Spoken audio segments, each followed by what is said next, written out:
I watched the steam rise from her coffee cup, a shadow at the corner of my favorite cafe, as if she'd never left.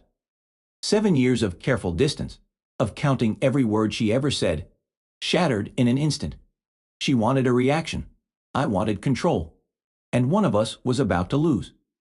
I had spent 7 years trying to win Emily Winter's attention. I remembered the first time I asked her out, standing outside a small coffee shop near the marina, my palms sweating, my voice careful, rehearsed.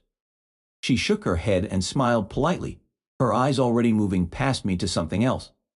Each rejection after that, on the street after work, in the lobby of our office, in the quiet of an evening park, was catalogued meticulously. I recorded every word she said, every inflection, the way she moved her hands or tilted her head. I noted the reactions of passers-by, the casual looks from colleagues, the tiny sighs that punctuated the refusals. I tracked her schedule, her projects, her lunch habits, the way she gravitated toward Jason Collins from my team. Every new assignment she took, every shared task with him, fit into a pattern I began to see more clearly with each passing year.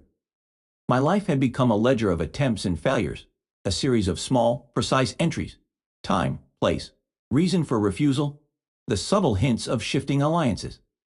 I told myself that my patience would be enough, that devotion alone could win her over. But I slowly realized that waiting did not equal connection. The effort drained me, pulled at my attention, occupied the margins of my mind and the hours of my days. In the end, I decided to cut the tether entirely. I blocked her numbers, cleared her from every social platform, unfollowed, muted, deleted. I gathered the remnants of her presence in my apartment: notebooks, coffee mugs, a scarf, a jacket she had left behind, and I sent it all back to her via courier. When the door closed behind the driver, I felt a weight lift, a quiet I had not known for years. 7 years of chasing, every step and pause catalogued, ended in silence, and for the first time, I was free. I avoided the areas of the office where Emily might appear, mapping each route and entrance to minimize the chance of accidental encounters.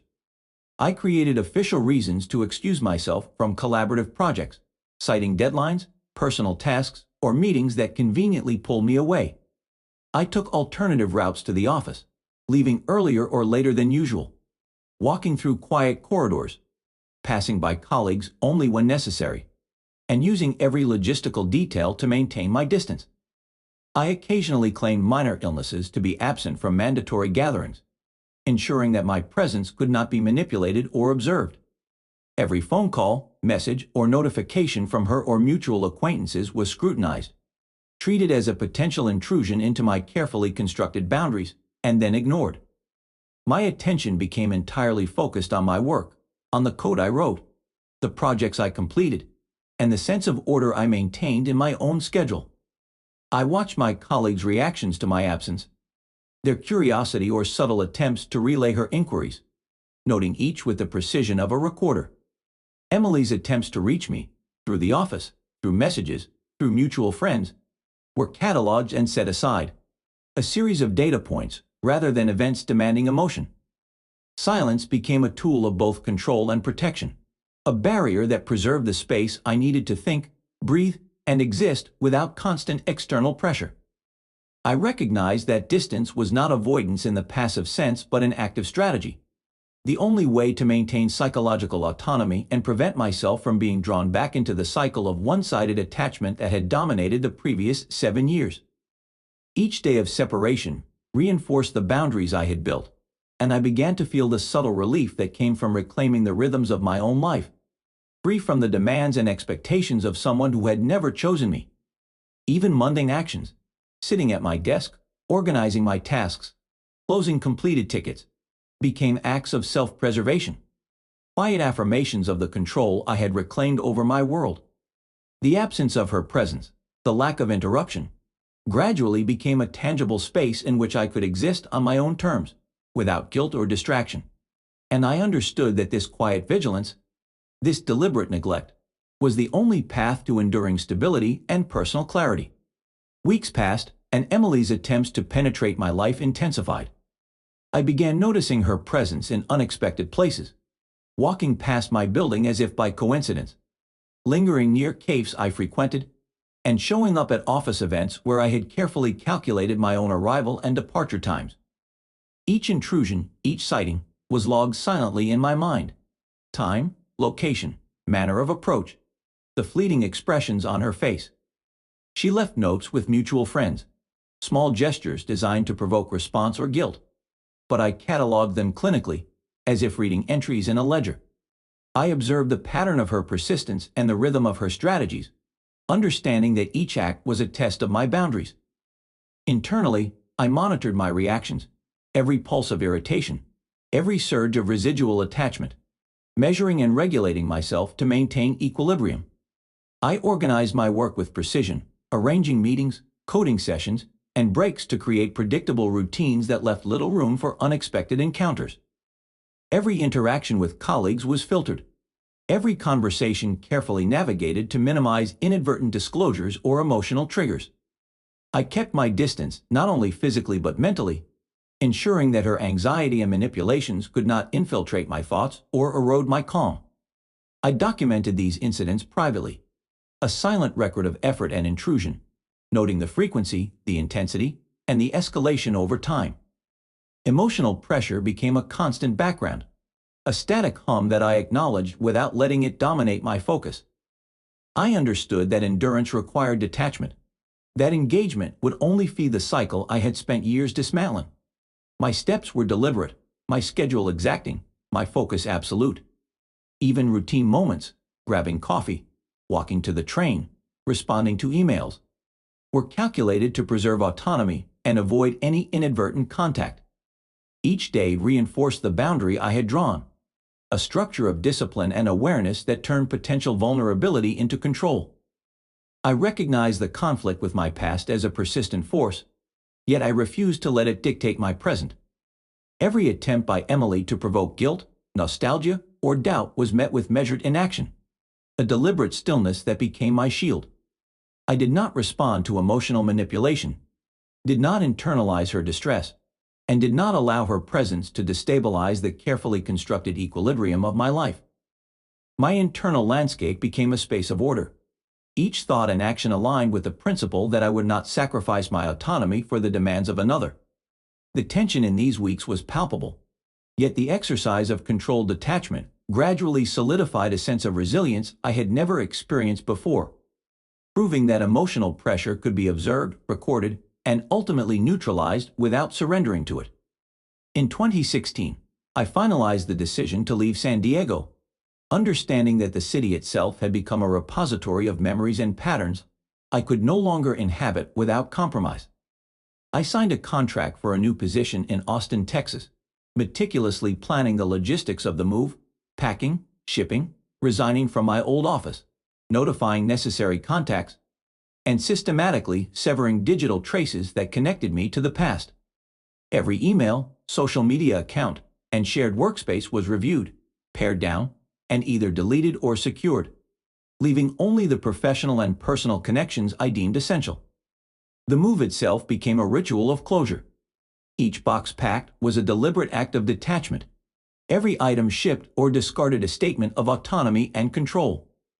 Upon arrival in Austin, I structured my life around routines that reinforced security and personal space. Work became both focus and refuge, the rhythm of projects, meetings, and deadlines providing a framework for mental clarity. I cultivated domestic habits that grounded me: grocery runs, meal prep, organizing my apartment, and creating small rituals that made the space my own. In this new environment, I encountered Elisa Morgan. Our connection grew gradually, anchored in honesty, mutual respect, and an equal investment of time and attention. For the first time, interactions were not weighed and measured for signs of acceptance or rejection. Reciprocity was assumed, and boundaries were honored naturally. Past experiences informed my choices silently. I knew how to preserve my emotional integrity without suspicion, how to maintain engagement without losing myself. Over time, a sense of stability emerged. I established a household where presence mattered more than pursuit, where listening, reliability, and mutual consideration replaced the anxious waiting that had dominated my life for 7 years. My attention was no longer a currency to be earned or tested. It was a measured resource, given freely but with clear understanding. The lessons of San Diego, the patterns, the intrusions, the unrequited investment, were integrated into my internal order, shaping a life in which devotion was not destructive and patience was aligned with respect rather than hope. I felt the weight of the old city fall away as I built routines, a network of friends, and a sense of personal sovereignty that allowed me to engage in relationships fully, without fear of repetition. Each day in Austin reinforced the principle that my life belonged to me, and that love and connection could exist without the echoes of obsession or imbalance. In this new chapter, the past remained a record, not a guide, and the family and bonds I nurtured were rooted in reciprocity, trust, and the quiet assurance that I would never again mistake persistence for proof of affection. Weeks after settling into Austin, I began noticing attempts by Emily to re-enter my life. Letters arrived at my apartment, unexpected messages appeared on old accounts I had thought dormant, and mutual acquaintances casually relayed updates or questions that seemed designed to provoke response. Each intrusion was cataloged immediately: date, medium, content, source. I maintained strict adherence to the rules I had established for myself: ignore, block, document. No message warranted a reply. No contact received acknowledgement. My attention remained anchored to my work, my routines, and the household I was building with Elisa and our child. The boundaries I had set were tested repeatedly, yet I observed each test with quiet scrutiny rather than emotional reaction. Every attempt to breach my distance only reinforced my commitment to it. I noted the escalation, the patterns of persistence, and the underlying motivations without allowing them to dictate my actions. My days were organized with deliberate structure: coding sprints, family meals, small routines with my child, errands, and occasional social interactions that never overlapped with the old city or its memories. Each controlled response, or lack of response, served as affirmation that my choices were correct, that silence could be a shield, and that emotional autonomy was non-negotiable. Over time, Emily's efforts became predictable and transparent, mere exercises in futility against the system of boundaries I had constructed. The new life I was cultivating, grounded in mutual respect and shared responsibility, became the center of my world. I witnessed how stability could only be maintained by consistent enforcement of limits, how my presence for my family required absence from the past, and how emotional security was not passive but deliberately maintained. The act of non-engagement, the refusal to reopen doors to old patterns, solidified a sense of control and maturity I had never fully realized in San Diego. Each day without intrusion reinforced the lesson. Protection of self and family demanded vigilance, discipline, and unwavering adherence to the rules I had set. In this way, silence became not absence but power, and the life I was building was no longer vulnerable to the tides of a past that had once consumed me. By 2019, I had fully absorbed the lessons of the past. My days were structured around deliberate routines, the quiet rhythms of home, and the care I devoted to my child. Every morning began with small acts that reinforced connection and presence: preparing breakfast, organizing schedules, attending to details that ensured the household ran smoothly. Love was measured not in expectation or longing, but in tangible, reciprocal actions, in the shared responsibilities that knit our lives together. Emily remained in San Diego, her attempts at contact irrelevant and easily contained in the archives of memory.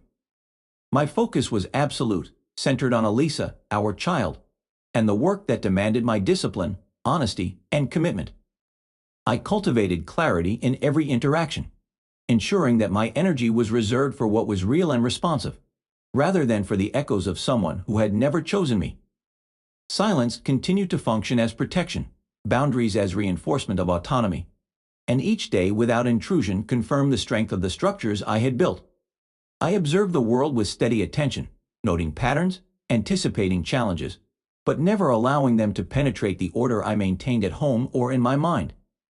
The city around me became a backdrop rather than a battleground, its streets and buildings familiar, but no longer tied to old desires or frustrations. My life was deliberate, every choice aligned with respect, presence, and mutual care. There was no need to chase, to plead, or to prove. Every evening, as I watched my child at play or saw Elisa tending to routines with ease, I recognized the quiet power of a life governed by choice rather than compulsion. My devotion no longer risked erasure.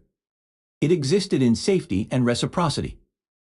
The past had been set aside, a contained space I visited only in memory, while my present was defined by stability, clarity, and the knowledge that love and loyalty could be freely given and equally received.